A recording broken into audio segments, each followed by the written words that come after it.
رو رو کر اللہ سے خوب مانگے۔ دوسری صفت ہے نماز۔ نماز سے چاہا جاتا ہے کہ ہماری 24 گھنٹے کی زندگی نماز والی صفت پر آ جائے۔ نماز کے ذریعے ہم اللہ سے لینے والے بن جائیں، یعنی جس طرح ہم نماز ہم اللہ کے حکم کے مطابق پڑھتے ہیں، اللہ کے حکم کے مطابق پڑھتے ہیں، اللہ کے حکم کے خلاف نہیں پڑھ سکتے، اللہ کے نبی کے طریقے کے مطابق پڑھتے ہیں، اس کے خلاف بولو بھائی اس کے خلاف نہیں کر سکتے۔ اسی طرح نماز کے باہر والی زندگی بھی ہمیں اللہ کے حکم کے مطابق اور اللہ کے نبی صلی اللہ علیہ وسلم کے طریقے کے مطابق ہم گزارنے والے بن جائے اور ہر گناہ سے ہم بچ جائے۔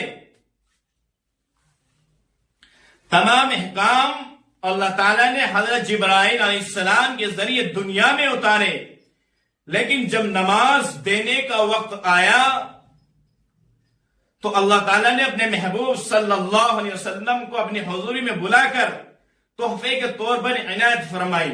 دوسرے احکام وقتی اور شخصی، لیکن نماز ہر مسلمان عاقل بالغ پر، مرد عورت پر دن رات میں 24 گھنٹے میں دن رات میں 5 وقت کی نماز فرض ہے۔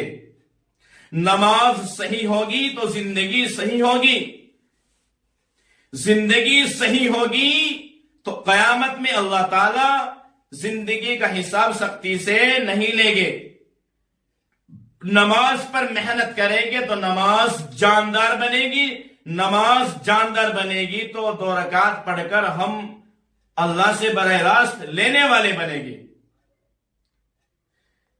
اس لیے فرمایا گیا کہ نماز مومن کی معراج ہے، نماز مومن کی معراج ہے، اسی لیے فرمایا گیا۔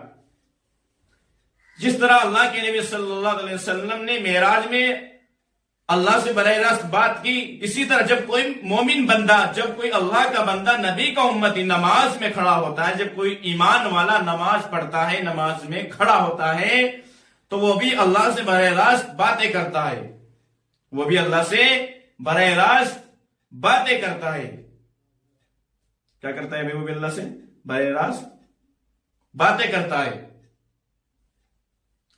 نماز کے باہر والی زندگی میں ہم اللہ کے حکم کے مطابق اور اللہ کے نبی صلی اللہ تعالی علیہ وسلم کے مطابق ہی گزارنے والے ہم بن جائے اور ہر گناہ سے ہم بچ جائے۔ تمام احکام اللہ تعالیٰ نے حضرت جبرائیل علیہ السلام کے ذریعے دنیا میں اتارے، لیکن جب نماز دینے کا وقت آیا تو اللہ تعالیٰ نے محبوب صلی اللہ تعالی علیہ وسلم کو، اللہ کے نبی صلی اللہ تعالی علیہ وسلم کو اپنی حضوری میں بلا کر تحفے کے طور پر عنایت فرمائی۔ اسی لیے فرمایا گیا کہ نماز مومن کی معراج ہے، نماز مومن کی معراج ہے۔ میرے عزیزو، تیسری بات علم و ذکر۔ علم و ذکر، علم سے چاہا جاتا ہے کہ میرا اللہ اس وقت مجھ سے کیا چاہتا ہے، اس حال میں کیا چاہتا ہے میرا اللہ مجھ سے، اس کی تحقیق کرنا، اس کو معلوم کر کے اس کو پورا کرنا۔ چوتھی اقراء مسلم۔ اقراء مسلم سے یہ چاہا جاتا ہے کہ ہمارے اندر، پوری امت کے اندر جوڑ پیدا ہو جائے، حق سے زیادہ دینے کا کام اکرام ہے۔ پانچویں صفت اخلاص نیت۔ اخلاص نیت سے چاہا جاتا ہے کہ ہمارے اندر للہیت پیدا ہو جائے، یعنی جو بھی ہم کام کریں اللہ ہی کی رضا کے لیے کرے، کچھ بھی کام کرے خالص اللہ ہی کی رضا کے لیے کرے، دکھلاوے کے لیے بولو بھائی نہیں کرنا، نہیں کرے۔ مسجد میں چندہ دے تو دکھلاوے کے لیے نہیں، مدرسے میں پیسے دے، صدقے کے پیسے دے، خیرات کے پیسے دے تو دکھلاوے کے لیے نہیں۔ کچھ بھی کام، کسی کی مدد کرے تو دکھلاوے کے لیے نہیں، پڑوسی کی مدد کرے تو دکھلاوے کے لیے بھائی بولو نہیں کرنا، خالص اللہ کی رضا کے لیے، اللہ کو راضی کرنے کے لیے کرے۔ چھٹی صفت دعوت اللہ۔ دعوت اللہ سے چاہا جاتا ہے کہ میری جان اور مال کی ترتیب صحیح ہو جائے۔ ہر انسان کو اللہ تعالیٰ نے 2 نعمتیں عطا فرمائی، جان اور مال۔ مومن کی جان اور مال کو اللہ تعالیٰ نے جنت کے بدلے خرید لیا۔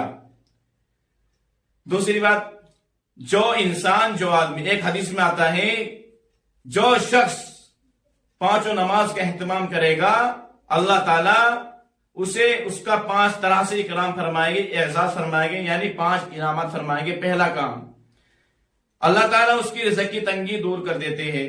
دوسرا، عذاب قبر ہٹا دیا جاتا ہے۔ تیسرا، اس کے نامہ اعمال دائیں ہاتھ میں دی جائے۔ چوتھا بھائی کیا ہے؟ اس کے نامہ اعمال دائیں ہاتھ میں دی جائے گے۔ چوتھا، پل صراط سے گزر کر، پل صراط کے راستے سے بجلی کی طرح گزر کے اسے پار ہو کر کے جنت میں داخل ہو جائے گا۔ پانچواں، حساب و کتاب سے محفوظ رہے گا، بغیر حساب کتاب کی جنت میں داخل ہو جائے گا۔ حضرت ابو ہریرہ رضی اللہ عنہ روایت کرتے ہیں کہ اللہ کے نبی نے ارشاد فرمایا کہ جاؤ خطاب کے بیٹو، لوگوں میں یہ اعلان کر دو کہ جنت میں صرف ایمان والے ہی داخل ہوگے۔ حضرت ابو ہریرہ رضی اللہ عنہ فرماتے ہیں کہ اللہ کے نبی صلی اللہ علیہ وسلم نے ارشاد فرمایا اپنے ایمان کو تازہ کرتے رہا کرو۔ عرض کیا گیا یا رسول اللہ ہم اپنے ایمان کو کس طرح تازہ کریں؟ ارشاد فرمایا لا الہ الا اللہ کو کثرت سے کہتے رہا کرو۔ حضرت ابو ہریرہ رضی اللہ عنہ روایت کرتے ہیں، روایت ہے کہ اللہ کے نبی نے ارشاد فرمایا جو شخص، جو انسان 33 مرتبہ سبحان اللہ، 33 مرتبہ اللہ اکبر، 33 مرتبہ الحمدللہ، یہ 99 مرتبہ ہو گیا، اور 100 کی گنتی پوری کرتے ہوئے ایک مرتبہ یہ پڑھے لا الہ الا اللہ وحدہ لا شریک لہ لہ الملک ولہ الحمد وہو علی کل شیء قدیر، اللہ تعالیٰ اس کے گناہ معاف فرما دے گا اگرچہ سمندر کے جھاگ کے برابر بھی ہو۔ حضرت ابو ہریرہ رضی اللہ عنہ فرماتے ہیں کہ اللہ کے نبی نے ارشاد فرمایا ایمان کی 70 سے زیادہ شاخیں ہیں، ان میں سب سے افضل شاخ لا الہ الا اللہ کا کہنا ہے، اور ادنا شاخ راستے سے تکلیف کا چیزوں کا ہٹا دینا ہے، اور حیا ایمان کی ایک اہم شاخ ہے۔ حضرت ابو موسیٰ رضی اللہ عنہ روایت کرتے ہیں کہ اللہ کے نبی نے ارشاد فرمایا جو 2 ٹھنڈی نمازیں پڑھے گا، جو 2 ٹھنڈی نمازیں پڑھے گا اللہ تعالیٰ اس کو جنت میں داخل کرے گے۔ 2 ٹھنڈی نماز سے مراد ہے فجر اور عصر۔ فجر کی نماز ٹھنڈے وقت کے اختتام پر، اور عصر کی نماز عصر کی ٹھنڈک کی ابتدا پر ادا کی جاتی ہے۔ ان دونوں نمازوں کا خاص طور پر اس لیے ذکر فرمایا گیا کہ فجر کی نماز نیند کی غلبے کی وجہ سے، سستی کی وجہ سے، کاہلی کی وجہ سے چھٹ جاتی ہے، اور عصر کی نماز کاروباری مشغولیت کی وجہ سے، مصروفیت کی وجہ سے